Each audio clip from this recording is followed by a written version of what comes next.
converso agora com Roberto Azevedo, ex-diretor-geral da OMC. Seja bem-vindo à nossa programação. Um ótimo dia a você, Roberto. É um prazer, muito bom dia. Caríssimo, Lula fala em refundar a OMC no próximo encontro no ano que vem. E, claro, eu gostaria de entender se isso é necessário nas atuais condições do organismo internacional, já que temos as operações, principalmente do tribunal, paralisadas já há um bom tempo por inação dos Estados Unidos. Há muito tempo, inclusive, mesmo quando eu ainda estava na OMC, eu já vinha conversando com os membros e explicando para eles que o sistema como ele estava operando não era satisfatório. Ele não atendia às necessidades dos próprios membros, ele estava caminhando para uma irrelevância, porque já não negociava, tinha muita dificuldade em chegar a qualquer tipo de acordo, porque tudo era decidido por consenso e o consenso era cada vez mais difícil entre os membros. Somado a isso tudo, nós tivemos a paralisação do órgão de solução de controvérsias da OMC. Então, há muito tempo que eu já falava que era necessário se repensar o sistema e da forma como os membros quisessem, mas de toda forma seria necessária uma discussão aprofundada sobre uma reengenharia que pudesse reestruturar o sistema em outras bases. O que o presidente Trump está fazendo agora, na verdade, ele coloca em xeque o sistema todo de uma maneira muito clara.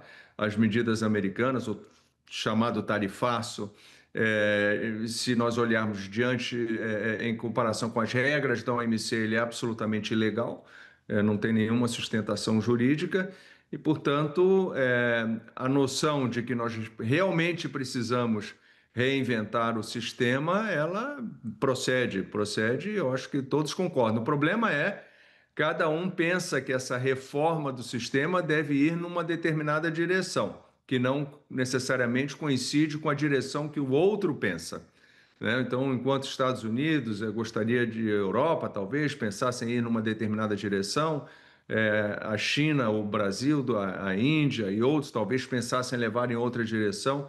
Então, propor uma reforma do sistema é mais fácil do que efetivamente fazê-lo. Perfeito. Você menciona que quando estava como diretor-geral na OMC, o senhor já indicava que estávamos caminhando para praticamente a inação do órgão e a sua irrelevância. Hoje, a OMC é irrelevante diante do tarifaço, diante das atuais condições do comércio global? Dá para a gente interpretar dessa forma e a reforma seria urgente, não tem como adiar? Acho que ela deveria ser mais relevante do que nunca, né? Justamente pelo ataque frontal às disciplinas multilaterais que nós estamos vivenciando. Ela é um ponto de debates, ela é uma plataforma para discussão de ideias, até para acusações, né, de parte a parte. O Brasil e outros estão questionando as medidas americanas. Então, tem uma simbologia política que não é menor, que não é para ser desprezada. Mas efeitos práticos, na realidade, é difícil de se esperar nas circunstâncias atuais. Agora, os outros organismos internacionais também não têm efeitos práticos imediatos, nenhum deles, né? O que diferenciava a OMC de todos os demais era exatamente o fato de que ela arbitrava diferenças e ela até autorizava retaliações comerciais para o lado vencedor, caso o lado perdedor não implementasse as decisões do mecanismo, né, de solução de controvérsia. Então, essa diferenciação hoje está comprometida. E quais as mudanças sugeridas que a gente poderia imaginar do lado do Brasil? Sei que são sugestões aí de diversos lados, cada uma seguindo uma direção, como o senhor nos adianta, mas por parte do Brasil, o que seria um organismo ideal a ser reformado no próximo ano? É difícil dizer. É difícil dizer porque aí a pergunta teria que ser colocada ao Itamaraty, ao MIDIC, saber como que eles veem o sistema atendendo melhor às demandas brasileiras. Durante muito tempo, o Brasil e até a Índia também pediam mais espaço para políticas públicas, porque eles achavam que as regras que hoje estão em vigor na OMC elas diminuem muito o espaço para adoção de políticas públicas, por exemplo, na área de política industrial, conteúdo doméstico, né, exigências de conteúdo doméstico na concessão de subsídios internos ou de performance exportadora. Tudo isso é proibido pelas regras da OMC. Então, se nós fôssemos olhar para demandas passadas, poderíamos imaginar que essa seria uma direção na qual Brasil e Índia poderiam estar querendo transitar. Claramente não seria a expectativa europeia, por exemplo, né, que ia querer regras ainda mais rígidas. Os Estados Unidos ia procurar regras que impedissem a China de adotar medidas características de uma economia mais ou menos centralizada, né? Então, como nós podemos ver, os objetivos de uma possível reforma seriam bastante diferentes dependendo da perspectiva do país. O presidente Lula diz que o BRICS poderia ser, talvez, o desbravador deste terreno, encabeçar esta reforma. A relevância comercial do BRICS é iminente. Nós temos China, a segunda maior economia do mundo, o Brasil, que está entre as 10 economias do mundo, a Rússia, a Índia. O poder comercial do BRICS é bastante relevante. O senhor enxerga o bloco como esta peça que vai fazer com que o organismo internacional de solução de controvérsias, que é a OMC, seja efetivamente reformada? Nós temos o poder para isso? É difícil reformar sozinhos, quer dizer, deles decidirem como que vai ser a reforma, se a reforma vai acontecer, se não vai acontecer. Não tem poder para isso. Isso precisa de um acerto mais claro entre as economias centrais. Você não pode ignorar Estados Unidos, Europa, Japão, Canadá, Austrália. Esses países vão querer ter uma participação importante no mecanismo decisório de uma eventual reforma.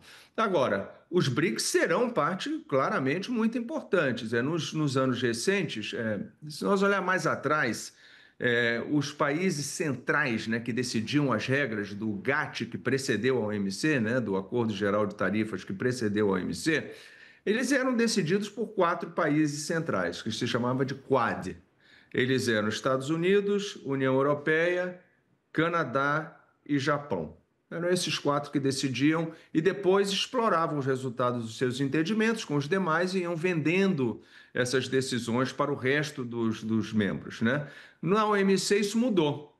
Já não eram os 4, chamava-se do G5. O G5 era Estados Unidos, União Europeia, Brasil, China e Índia, né? Então você vê ali BRICS e você vê o lado ocidental no centro das decisões da OMC. Eu acho que isso não mudaria muito, mas nenhum dos lados teria capacidade de impor uma reforma ou de liderar uma reforma sozinho. Precisaria haver um concerto aí entre ambos.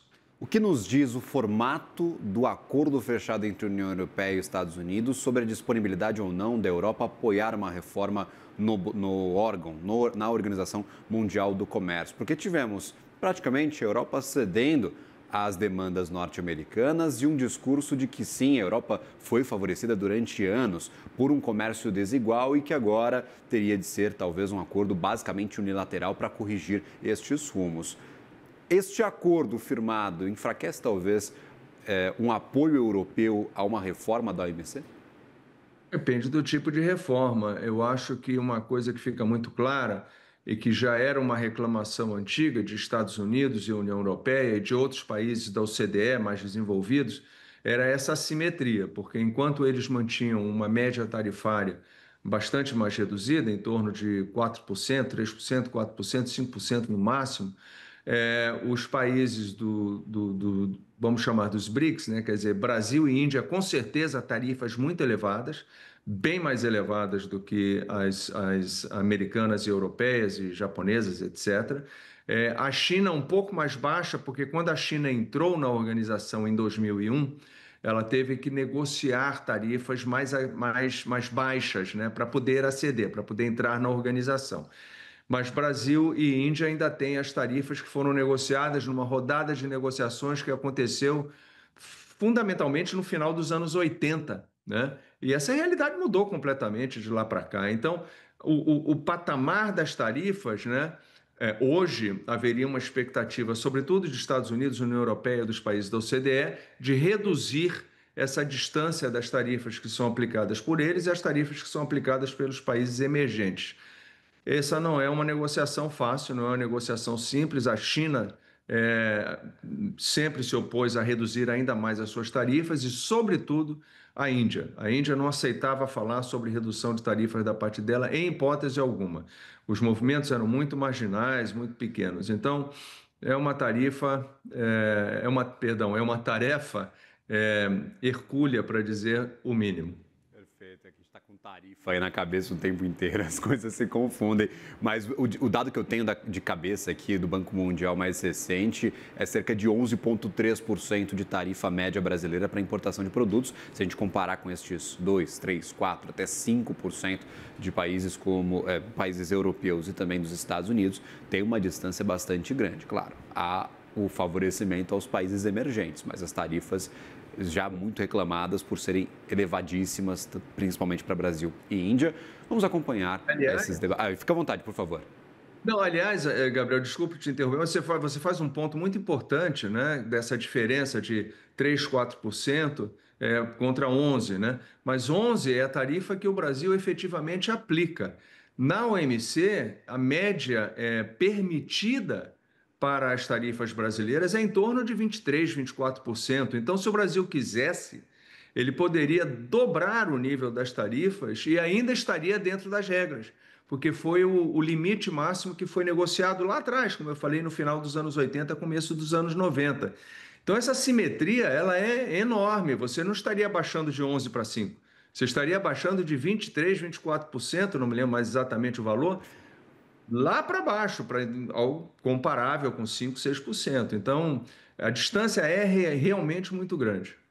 Perfeito, é realmente muito grande, uma ponderação muito relevante que o senhor nos traz agora para a programação. Obrigado, Roberto Azevedo, pela participação, pela conversa, sempre bem-vindo à nossa programação. Um prazer enorme, Gabriel. Muito obrigado. Agradecer, até a próxima.